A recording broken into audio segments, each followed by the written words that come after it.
Skyrim has more followers than Fallout 4 and Starfield combined. Consequently, deciding who to watch your back in the harsh wilderness might be challenging, which is why today we'll be ranking all of Skyrim's followers to see who's the best, who's the worst, and whoever's stuck in between. First, we have the outcasts among outcasts, the D tier. These bad excuses for followers are not only embarrassing to have around, but will often be a liability more than anything else. First on the list is none other than the most hated follower in the game. Koznak is a Breton warrior who's found in the Silverblood Inn. He's typically sulking over how bad of an employee he is for the local trading company, whose owner even admits that they would have fired Koznak a long time ago had he not been the cousin of her assistant. Nepotism aside, players have good reason to hate this drunk for hire. His stats are uninspiring, his level cap is low, and his personality is staler than the mead he drinks daily. All these factors give Koznak the deserved title of worst follower in Skyrim. But despite all this, I have to give this oaf some credit. At the very least, Koznak makes deciding who to sacrifice to Boethia a very easy choice. If this list was based on pure stats alone, Roggy would be at the bottom of the barrel. He has a comically low level cap of 20, a health pool so low that a gust of wind could take him out, and a cocktail of skills that make him functionally useless in combat. The only thing keeping Roggy from the bottom of this list is his personality. He's no silver tongue, but he's far less insufferable than Koznak, and his quest to retrieve his ancestor's shield does add some flavor to Roggy's lore. Just make sure to never take this guy out of Kynesgrove, as even the idea of getting into combat with Roggy would make him drop dead. The Dawnguard as a whole already leaves a lot to be desired, but Belival is the definition of a missed opportunity. She's one of only 2 Bosmer followers in the game. However, unlike her male counterpart, Belival is completely useless. Her personality is less than that of a piece of cardboard, and her stats are about as impressive as Starfield's facial expressions. These two facts in tandem with her minuscule level cap make for a remarkably terrible follower. At least she makes for pretty good fuel for my ebony blade. Ugor, Ogul, and Lob. Although these orcs are technically different people, they're all equally bland and underdeveloped, to the point where they don't even deserve to have separate entries. The 3 followers can be found in the orc camp of Lagerspur and are unlocked after finishing the Cursed Tribe. That is, if they manage to survive during the giant invasion part of that quest. It's a shame that Malakarth ordered us only to kill Yamaz, because I don't think any of these 3 stooges deserve to be called warriors. Benor has to be the most pathetic character in Skyrim. This Nord warrior hails from Morthal. Although that's a pretty sad existence as is, Benor takes it a step further. He desperately wants to get into the Cool Kids Club and become a guard, even going as far as playing policeman and protecting the city on his own. But despite his boasting, not even the guards of Morthal think he's fit enough to join their ranks. And for whatever reason, you can recruit him as a follower after defeating him in a brawl. But with his low level cap and puny health, Benor provides nothing to your posse. The best thing you can do for this guy is to save him from his own embarrassment and sacrifice him to your favorite Daedra. Moving on to the C tier, these followers aren't what I'd call iconic, nor would I recommend taking them with you, but at the same time, these friends on demand are still a cut above the slop we had in the D tier. Although all of the followers in this tier are pretty much useless, without being unbearable, none of them became less useful after following you. Nobody except Talvas, that is. This Dunmer is found in Tel Mithrin on Solstheim. Aside from being the apprentice of Neloth, Talvas also sells a variety of spells, except that stops being the case when he starts following you. It's a bit annoying, especially considering that many of these spells are pretty rare to find elsewhere. However, Talvas can be useful in the early game, as he has a static level of 25, but by the time you arrive in Solstheim, you're probably far beyond that level. So, all in all, Talvas is a pretty decent follower that has some pretty useless quirks. C tier. Agmer is not quite as bland as his Bosmer counterpart. As a matter of fact, he's quite the charmer.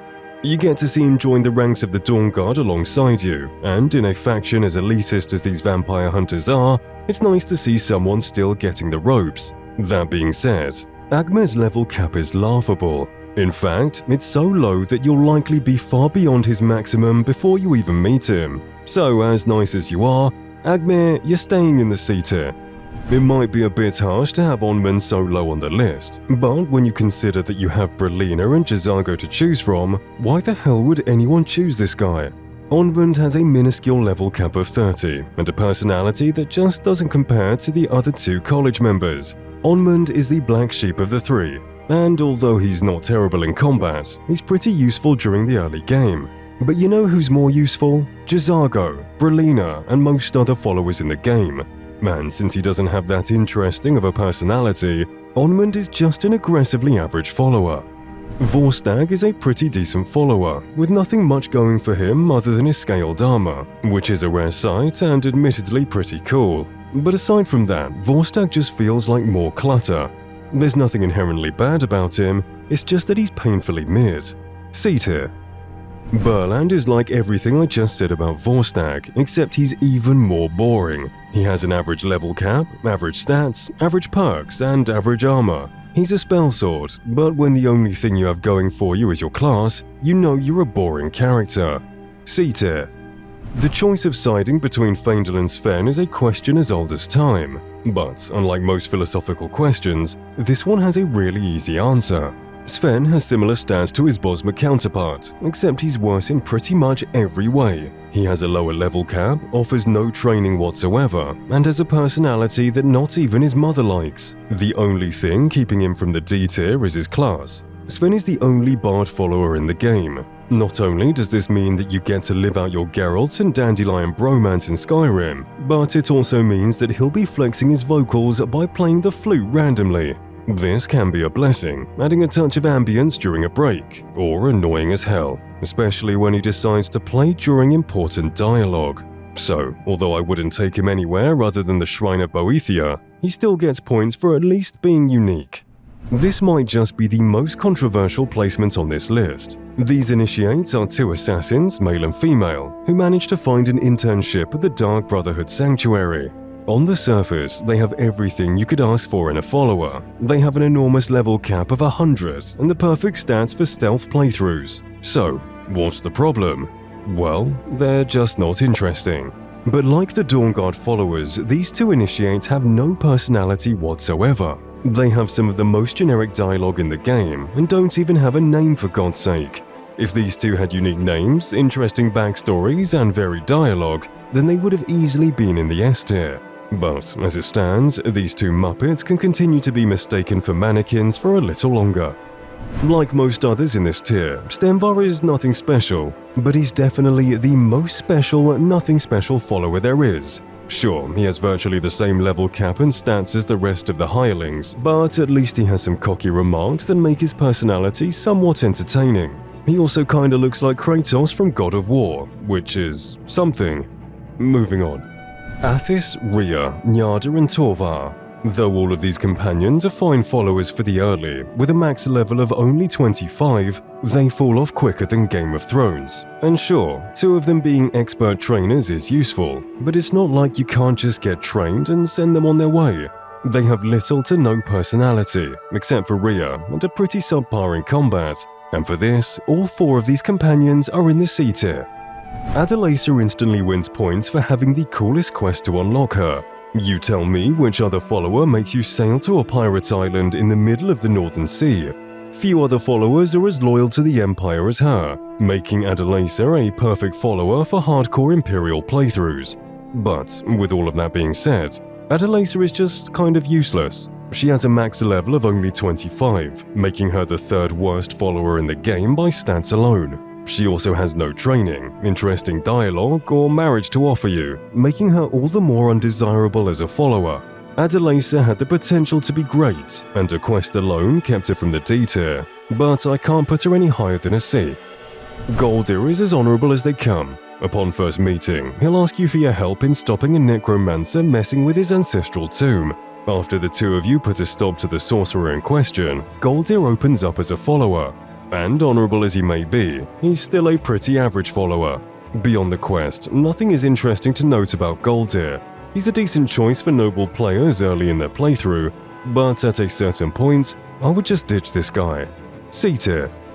Upon meeting Annika for the first time, you'll be flabbergasted by her good looks and ask yourself, where was this person all my life? Well, as it turns out, Annika was in Darkwater Crossing, working as a miner with her husband, so don't get any ideas. But aside from her looks, Annika is a pretty mediocre follower. Max level of 30, looking for adventure, yada yada. Annika does have the unique ability to dual-wield pickaxes, and I can't think of anything as equally cool and uncool at the same time. Annika might have been a better follower if she wasn't taken, but as it stands, she's a C tier for me.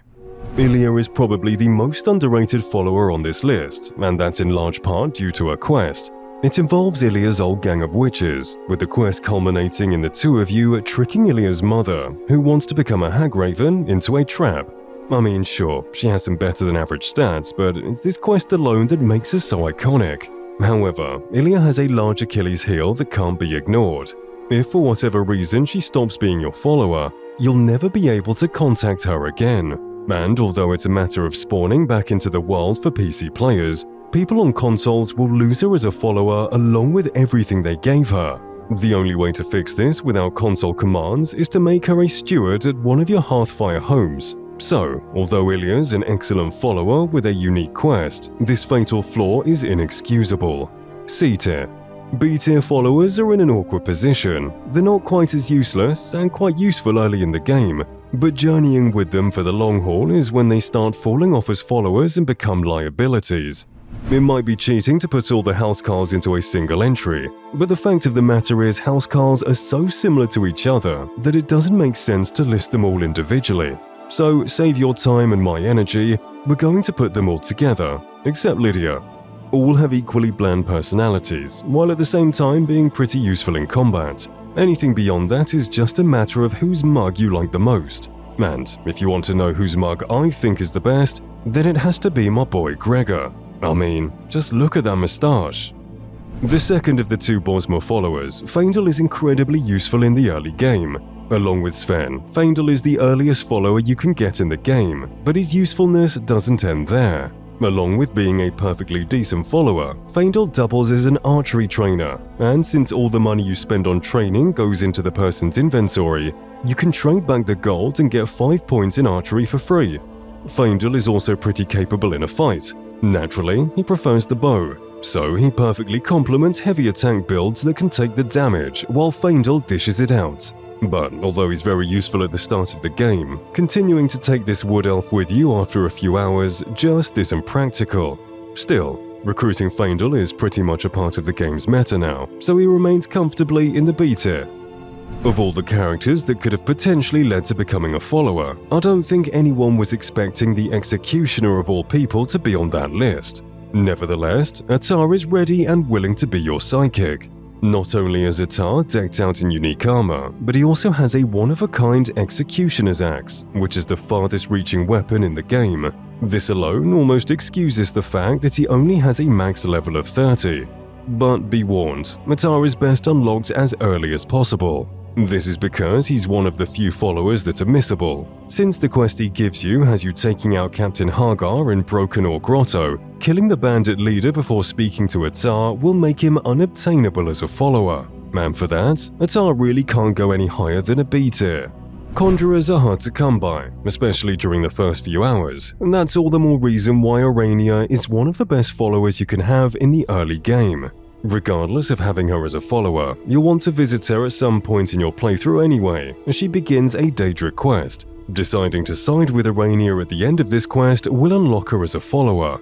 Like I said before, Aurania is a great follower for the early game, but like many others in this tier, her powers are capped to level 30, and for that she's going into the B tier. Before making this video, I had no idea there was only one Argonian follower in the entire game. But, lo and behold, there is, and his name is Dakethus. On the surface, Dakethus is a pretty average follower. He only has a max level of 30 and wears clothes fit for a prisoner. But as it turns out, we're not too far off from that assumption, as Dakethus has gone missing. After an arduous journey through Darkwater Pass, you'll find him being held captive by the Falmer. And so, the two of you have to fight your way back out of the dungeon. It's a fun quest that instantly creates a bond between you and Dakethus, and for that, along with his scaly skin, he has a spot in the B tier. Durak, Silan, and Inyard. Like the followers from the Orcish stronghold, this trio of vampire hunters have less personality than a can of Spam. That being said, they're also one of the few followers that have no level cap. So, these followers will be powerhouses from first sight all the way to the end credits. The worst of the three is easily Inyard, who is about as interesting as Sawdust. Durak is mostly the same, except he looks a lot cooler, and Talan takes the cake for being the least boring, since he at least has some important lore behind his character. Nevertheless, all three deserve a spot in the B tier. As much as I love the dogs in Skyrim, they're not exactly lore-heavy. Acquiring almost all dogs boils down to nothing more than buying one from a breeder. But that's not the case with Miko. This wolfhound is found in the marshlands outside of Solitude, where the dog will guide you to his old master's shack. Inside, you'll find the body of Miko's owner, with a journal next to him. Inside reveals that Miko's master contracted rock joint and succumbed to the disease, leaving poor Miko all alone. This alone sounds like the makings of a Pixar movie intro, but even without Miko's sob story, he's still a great companion to have around.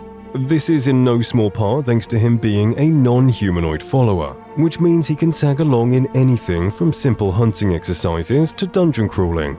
He may just be a dog, but he can make your adventures more alive, and his story can make the toughest of adventurers teary in the eyes. For a dog, that's impressive, which is why Miko's going into the B tier. Kajo is the second of the two Khajiit followers, and although he's not quite as good as our boy Jazago, this warrior still manages to capture our hearts, as well as the souls of enemies. Kajo can be found walking between Dawnstar and Riften, and when you approach him, you can offer to help him retrieve an amulet he had given to him by his mother. Upon returning the stolen goods, Kajo can join your crew and make it all the better with his presence. Although his stats keep him in the B tier, Kajo is one of the best personalities in the game. He has an honest soul that compels him to pay off his debts, as well as being nostalgic for the warm sands of elsewhere. And I say, stats be damned, Kajo is just too damn wholesome to abandon. I wanted to rank Iola higher. She's a sadistic cannibal who runs a cult of Daedra worshippers under Markarth's nose, and for that, she's one of my favorite characters. But despite how much I like her as a character, she's pretty underwhelming as a follower. With a relatively low-level cap and average skills, Iola makes for a pretty great evil follower during the early game, but quickly falls into obscurity later on. You could make a steward and give her some use, but do you want her to start throwing cannibal house parties whenever you're away? B tier. If you want to roleplay as a wealthy noble, then you'll need an excellent bodyguard to protect your fancy clothes and fine jewelry, and I can't think of a better choice than Gorbash. Orcs are known for their strength as well as their intimidation, and Gorbash has both these traits in flying colors. Despite being a ranger with skills in archery and light armor, Bethesda intelligently gave him a war axe and heavy armor. But once that slight hiccup is mended, Gorbash is a pretty great follower to have in the early to mid-game. Sure, his max level isn't the greatest, but that just gives me a reason to make him a steward, and when push comes to shove, I can't think of a better person to protect my property. Borgak is without a doubt the most badass marriage candidate in the game. She's a headstrong orc that hails from the stronghold of Mor Khazgar, but despite having a thirst for adventure, she's tied down by her duties as a chieftain's daughter. But if you ask her really nicely to abandon the fate that was set out for her since birth, she'll agree and become your follower. She may not have the most health or the highest level, but she makes for damn good company, especially if you decide to tie the knot. Next up is the A tier. These followers may not be as iconic as their S tier counterparts, but are still amazing recruits that can be taken all the way into the endgame. Erendur is the first on the list, and he really hits the ground running. This Dummer is a one-of-a-kind follower with a unique class of priest, and if you've played any MMOs in your time, you'll know that priests and warriors go together like bread and butter. His robust set of spells in tandem with your character's sword fighting will trivialize pretty much every enemy encounter in the game. Gameplay reasons aside, Erendur is some of the best company you could ask for. He has an abundance of dialogue, most of which is very wholesome, and his backstory of being a Daedric worshipper turned priest of Mara is some of the best in the game. All in all, Erendur makes a very good case for not being sacrificed during his Daedric quest, and given the circumstances for unlocking him, Erendur is the perfect follower for good-natured playthroughs. Some may feel that Brelina is a little high on this list. After all, she only has a max level of 30 and pretty low stats, all things considered. But like many others in this tier, Brelina's personality is just so iconic that it would feel wrong to place her any lower. She's very quirky and awkward, all the while being very passionate about her magical studies. And for this fact, along with her ability to summon creatures, Brelina has a spot in the A tier. In the old days, Mercurio would have been considered one of the best followers in the game, but times have changed, and this mage for hire is, well, still one of the best followers in the game. With a respectable max level of 40 and a hefty pool of health, this destruction mage will be able to handle anything thrown his way. Particularly other mages, which Mercurio can sap the magicka of with the use of his lightning spells, and with the bonus of being a candidate for both marriage and the blades, Mercurio is virtually without fault and earns a spot in the A tier. Like Faendal, Uthgerd is vital for the early game, especially during survival playthroughs. Although Uthgerd is fine in a fight, the real reason she's so good is because she's like a human treasure chest. There aren't many followers that give you a house free of charge. And if you're morally bankrupt enough, you can even take some nice steel plate armor off a corpse. It's pretty messed up, but hey, that's what we do for the sake of meta. She's also pretty wholesome, while at the same time being fun to have around. And thanks to all this, along with her being such an easy unlock, Uthgerd easily scores a spot in the A tier. Eric the Slayer was never intended to even be in the game. However, all that changed when a certain fan came to Bethesda's headquarters. Eric West, known online as Imok the Slayer, was a massive Elder Scrolls fan who was struck with Ewing sarcoma, a rare type of bone cancer. During his battle with cancer, Eric was able to visit the Bethesda headquarters through the Make-A-Wish Foundation and was so knowledgeable about their games that the team at Bethesda gave him a far more in-depth look into the studio than intended. He even got to play a preview build on a theater screen. Eric eventually succumbed to the cancer and died before Skyrim's release. In honor of Eric, Bethesda merged his real-life name and online persona and created Eric the Slayer. It's a bittersweet story that shows how these games are much more than pure entertainment, and for that alone, Eric the Slayer deserves his place in the A tier. Rogi may be the weakest follower in the game, but you might be asking who's the strongest. Well, that would be Rallis Sedaris. This Dark Elf Nightblade is a bit of a hidden gem. Found on Solstheim during the quest Unearthed, Rallis can easily be shrugged off as just another follower, and I wouldn't blame you. I mean, he doesn't exactly look the part of the legendary follower. But don't be fooled, Rallis is the only follower to have both the dual flurry and extra damage working in tandem. So, any enemy that's foolish enough to get close to him will suffer the fate of being sliced to oblivion. He may not have the brightest of personalities, but being objectively the best follower in the game can't be ignored, which is why he deserves his place in the A tier. Deciding between Farkas and Vilkas is a much harder choice than I initially thought, so I'm not going to make it. Although both characters are excellent in their own way, the truth is these twins are two sides of the same coin. Both these characters have similar stats, with Farkas being slightly better overall thanks to his increased health and stamina. The best thing about these twins is how they juxtapose each other's personalities. Despite being seen as the guild's dummy, Farkas shows a clear fighting sense all the while remaining cool-headed. And where Farkas has street smart, Vilkas has his book smart. And although all that time sitting around reading rather than fighting has made him a little soft, he's still an excellent companion to have around. Both brothers are a great choice overall, and so they both get a place in the A tier. After Serana became the 10th Divine for frustrated Elder Scrolls fans across the world, Bethesda had their work cut out for them in Dragonborn. But for the most part, Bethesda delivered with Freya, a strong-willed and intelligent Nord woman who hails from the Skull village in Solstheim. Freya is an excellent choice for an endgame Dragonborn on their final quest. Not only through lore implications, you'll likely meet Freya by the end of your playthrough, but also because of her stats. Freya has a huge pool of health and magicka, as well as having no level cap. So, all in all, she's the ultimate choice for good-natured playthroughs, as well as just being one of the most well-rounded followers in the game. Janassa. This Dharma hunter's vocabulary alone is enough for you to fall in love with her. The way she mixes beautiful words with grisly imagery makes for a cocktail speech that any edgelord would be proud of. But with a max level of 40, being a ranger, and having primary skills that complement her playstyle, Janassa is more than just fancy words. And thanks to her being available as early as she is, Janassa takes a spot in the A tier. Finally, we have the creme de la creme, the S tier. These followers are the best that Skyrim has to offer, and are sure to have a special place in the heart of all Dragonborn.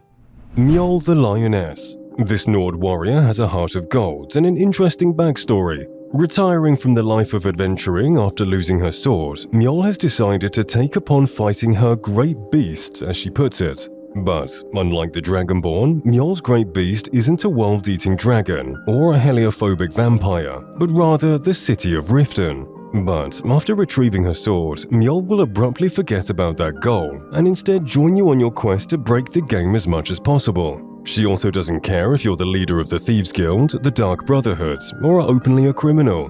Regardless, Mjol is an excellent follower for good-natured playthroughs or otherwise. The only problem with her is Aaron, the guy who saved her life and now feels obligated to follow her around every corner. So, as long as he finds himself in an accident that causes death, having Mjol as a follower is pure bliss. Looking at the cosplay community alone should tell you how much people are in love with Ayla the Huntress's look. And do you blame them? Ayla's look is iconic, probably the most iconic in the game, but stunning good looks aren't the only reason why people opt for this Nord companion. Ayla is one of the best rated followers in the game, and is even an expert level archery trainer. On top of that, she also has deep lore, an honest yet strong attitude, and is a damn werewolf on top of all that. The fact that you can marry her is just icing on the cake. Ayla is as whole of a package that you can have in a follower, and for that, she deserves a place in the S tier. How could we possibly have an S tier without our boy Teldrin Zero? Despite being one of the best followers in the game, this Dark Elf spell sword is found humbly resting by a fire at the Retching Netch, and for a small fee of 500 gold, you can buy a friend for life. Teldrin has a very high level cap of 60 and very respectable skills, but the reason he's in the top tier is thanks to his shining personality. Teldrin is one of the most talkative followers out there, with unique dialogue for dozens of areas. And, thanks to his age, this Dharma will always have something to say about life, while at the same time remaining cool under pressure. And what more could you ask for in someone who's meant to protect you for life? When I first found Jazago at the College of Winterhold, I didn't know what all the fuss was about. Everyone fell in love with this Khajiit, and here I was getting tired of his cocky attitude and arrogant tendencies. And then I let him tag along with me on a few quests and watched him clear the entire dungeon before I could even draw my sword.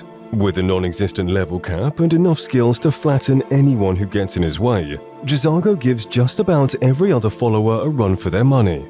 Thanks to his unique ability to scale alongside your character, no matter what level you are, it's hard to choose any other follower on this list over him. As far as his personality goes, it could be a turn-off. Jazago has all the exaggerated swagger of a Khajiit sorcerer. You're going to have to get used to being around one of the sassiest characters in the game. But if you're okay with that, then you can enjoy having the company of the best magic caster that Skyrim has to offer.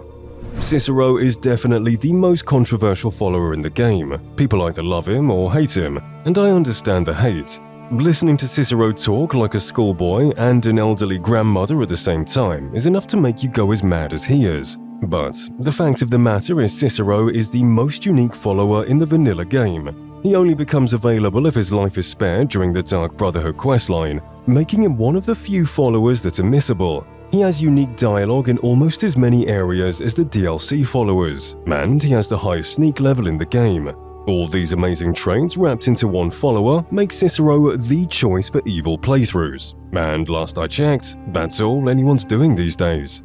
Lydia is not the strongest follower, nor does she have the most interesting lore. Like all other housecarls, she really is quite bland. But despite that, Lydia is still beloved among players, so much so that Bethesda even added her as a card to Elder Scrolls Legends. The reason for this is simple. Since Lydia is one of the earliest followers you can get and unlock just hours into the main story, she's likely the first follower we ever took along with us all those years ago.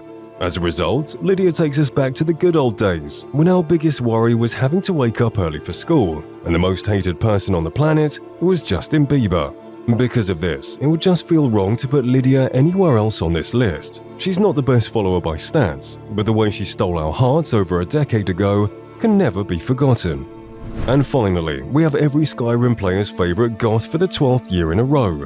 Despite being older than most family lineages, Serana is one of the most beautiful people in all of Tamriel. But a pretty face isn't the only thing going for this undead. Serana is the only follower in the game with the vampire class. This means that she has access to powers and abilities that even J'zargo can't comprehend, and you'll never have to worry about her going down in a fight, thanks to a vampiric drain sucking enemies dry.